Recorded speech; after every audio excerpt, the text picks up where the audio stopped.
Hello and happy Big Nice Wednesday. Today we're going to just keep adding adjectives to everything until they give in to our demands, but we're not going to specify what our demands are or who they is. Instead, we will be talking about and covering over Tinto Talks number 15, which is coming up talking about Project Teaser, aka the extremely crazily top secret game, which is mainly, and I want to emphasize this, extreme, and other than being extreme, it's also secret, and most importantly, it's game top. And so what we will be doing is we will be talking about characters in this. Now this is Europa Universalis 5, or for those of you who like using more adjectives, it's the extremely crazily top secret big nice game for the Wednesday. Now, I noticed a distinct lack of Happy Wednesday, but they made up for it this time because they added more adjectives to discuss how secret it is when it's not secret at all, which is, of course, is how we talk about secrets and keep secrets. You know, if you put more adjectives in front of your secrets, they have to read more adjectives, and then eventually there will be so many adjectives that people won't read about the secrets, and then they never discover the secrets. This is called the art of espionage.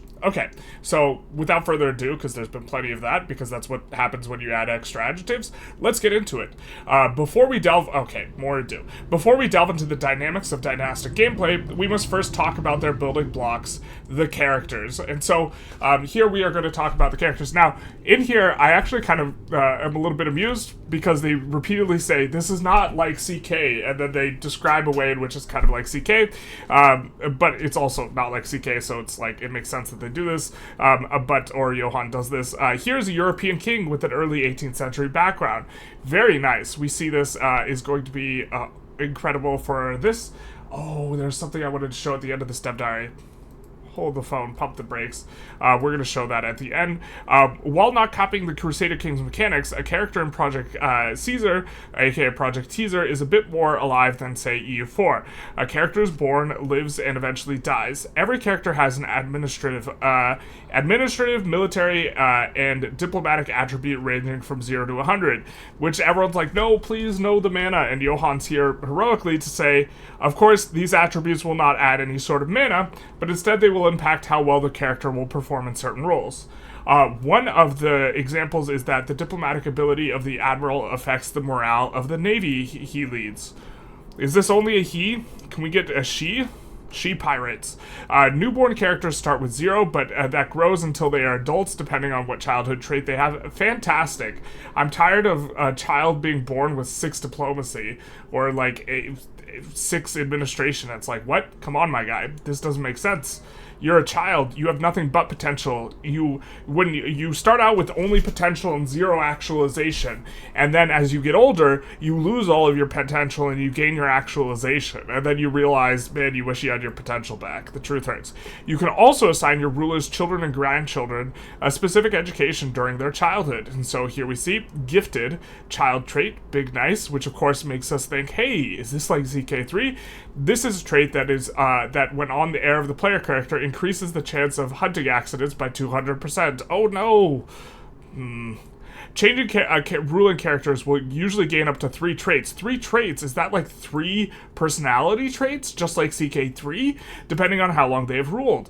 They gain autonomy when ruling a country. Characters that are generals or admirals will also gain traits after combat. There are also unique traits for the characters that are redacted or other secret thing.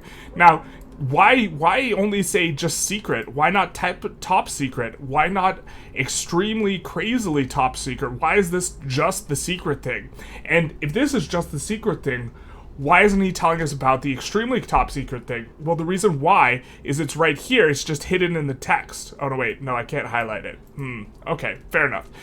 Characters have also have a culture they come from, a religion they follow. They keep track of where they were born.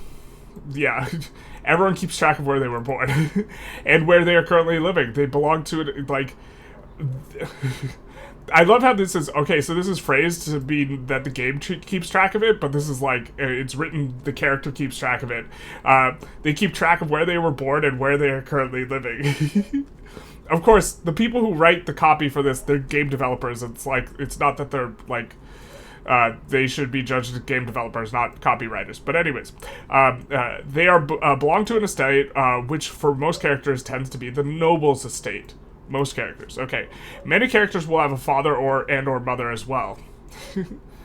I should hope so. For some historical characters at the start of the game, that will not necessarily be true. Interesting. The number of spouses a character can have depends on the religion and laws, but the number of children they get depends more on the fertility of their parents. Yep. Or in the case of bastards, the fertility of someone else's parents. Or wait, yeah. No, their parents, but different. Yeah, you know what I mean. Anyways, so what can you do with these characters? Well, this is not Crusader Kings. It's definitely not Crusader Kings because it's top secret. Can you imagine this Crusader Kings 4 and they're just like pretending like it's EU5 and then it's Crusader Kings 4 the entire time? That would be the sickest twist. So the characters themselves are not as important, and there are no character-specific events like Imperator either. In this game, characters are tools that are to be used for the greater good. Good. If that means marrying off your daughter to secure an alliance with France, then that's what you're going to do. You can arrange marriages in your country, send yet less useful characters into convents, ennoble great people, and much more. This is something that, to me, sounds very exciting, to ennoble great people, because I would really like to be able to do this. This one is...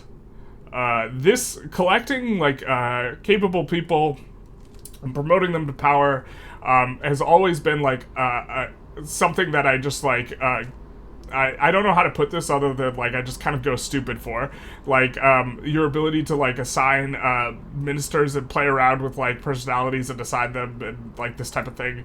And so I'm so excited if this is going to be a major mechanic in the game. This is an African ruler in his throne room, which is beautiful, which, while beautiful, is just a background image. What? I feel like this is supposed to be implying something, but what's it trying to be implying? Okay, comment below. Speaking of marriages, royal marriages in Project Teaser are not just sending a diplomat. There's a far more limited, as you actually have to marry real characters. I like this change. And often this is a vital action. If you can't arrange a royal marriage with a country of enough prestige that has a young consort, you may be forced to marry a local noble from your country, or worse, even a lowborn, which they might not accept, right?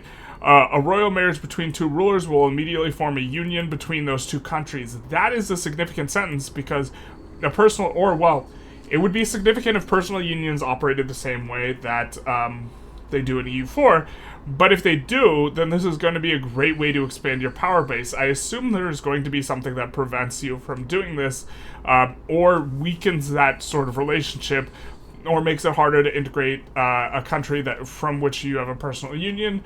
Otherwise, going after these very, very aggressively will be really strong. Every country has its own inheritance laws, which, if they differ, may cause unions to break, as the rulers would be different. This is probably not the audience where I need to explain the difference between Salic laws or semi-Salic laws.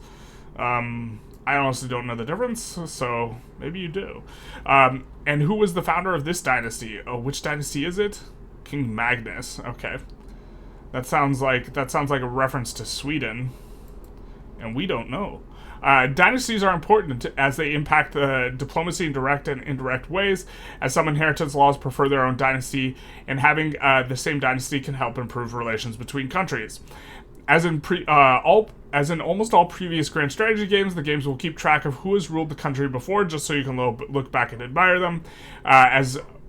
We have tried as much as possible to get in as much as possible a history here, even if my heathen content designers refuse to have Odin as the original king of Sweden and instead empower the loud dogs outside. So we see here a little bit of an English one. Notably, they did King John dirty. Of course, King John was a bit of a jerk, so there's that.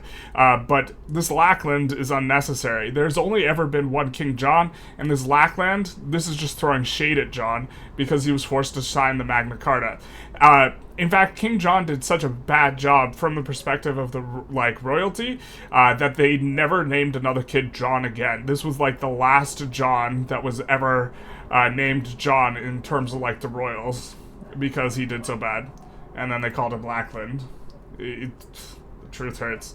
Of course, regional numbering and actual names depend on many different things. Stay tuned next week. We will be back with how much of the cabinet works. Now, there was an interesting thing that someone cross-posted to Reddit. So we've gotten our teaser for the characters, but there's an interesting thing that someone cross-posted to Reddit. So let me see if I can pull it up here, because I had it saved.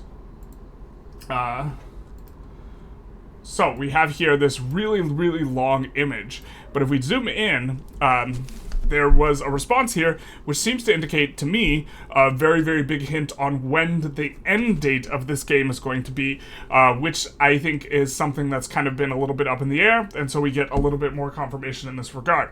Or not confirmation, but like hints, okay? There's been a lot of lots of changes due to feedback, like splitting guns and firearms and cannons, adding Dimmy as an estate, but we thought it would be prudent to show off some of the more prominent ones here. So they're showing us some of the stuff that they've been doing as changes given to feedback, which is, of course, the good reason why, if you're reading through one of these and you notice something that should be changed, they seem pretty responsive to the feedback. So if you think there should be something changed, feel free to go on the forums where they will read your comments. Although, I mean, you can comment in this video if you like, but I don't think Johan reads the comments on my videos. So if you have an actual suggestion that you want them to read, of course, give the feedback in a place where they are going to be reading it. But here we have, they changed the diplomatic relations with France. I'm assuming this is regarding the levels of vassalization as well as separation here. And so this seems, okay, fine, fair enough. We see that there is diplomatic capacity as a resource. This is something that is a little bit of news, and I think they talk about it. Yes, it is now diplomatic capacities, not diplomatic relation slots. We see that tribesman is now a class, whereas before, I think when they initially teased it in Project Teaser, the biggest big secret, not obvious, extreme big secret big nice, when they originally teased it, there were only like 4 classes, and as they've said, they've added Dimmy, they've also added tribesmen by the look of things here, can be promoted to peasants if the location can support, and so that is going to make sense. Yes, this is new pop type that is present in many places around the world, and so the tribesmen will be a new mechanic, and this is based on according to them, this is based on the feedback that people have provided, and so if you really want to shape, it seems if they are really, really receptive at this point in time, because they're in a state of development where they don't have to like finalize stuff, because it's still pretty early, they're going to be receptive to feedback, or so it seems, but mostly the type of feedback they'll be most receptive to is extremely crazily top feedback. So if you have any of feedback of that sort, make sure you give it. Which meant that another estate has been added to the game. What is this? In addition to tribes, I don't know what he's referring to here. We also see the Tinto Map 1 changes, redid the coast, removing everything added from 1837. Now, this in my mind was the hint about the end date a little bit, although I think the game's gonna last 500 years. I think that's the idea. But for me, that for me, this is an indication that the date is going to end up 1837. When they are redoing the coast and they are talking about everything following 1837, they removed all of the coast here. I think this is a suggestion or a hint that the game's going to last exactly 500 years. Added 15 more locations, added 4 more counties at the start. Zutphen, Benheim, Boelen, I don't know how to pronounce all these. If you're Dutch or Dutch, I apologize, Dutch or Belgian, or are those the same thing? I don't even know. That's probably offensive to somebody. Several naming corrections, several tweaks to terrain, raw goods, and cultures as shown here. So we do see an updated map, and they're of course talking about a huge removal of land here because the land reclamation had not yet happened. If land reclamation is something that happened exactly in 1837, that would be a reason. But in my mind, it's talking about, hey, we restored it to before the end date, type of things, and that's kind of like how I read it, so I thought that this was a little bit significant, but you can see here, yeah, there's a lot of missing land, or land that has not yet been inserted into here to give more land, of course. And that is that's the thing. And so I was pretty excited about this. If anyone thinks that this is just completely off and has a different idea when the end date's going to be. This is, of course, just like, this is like 8 or 10 words. It's not talking about when the end date is, and so I think this is just a hint, but I think that this is an indication, and also just making the game last exactly 500 years and then lead up basically directly into Victoria's start date, I think makes a lot of sense. I mean, they could stop it in 1836, which would maybe also be reasonable, but 499 years, you might as well just do the extra year, huh? I don't know. Let me know what you think. But yeah, that has been Tinto Talks number 15. I hope you guys enjoyed. If you did, please feel free to like, comment, subscribe. And other than that, have a happy Wednesday.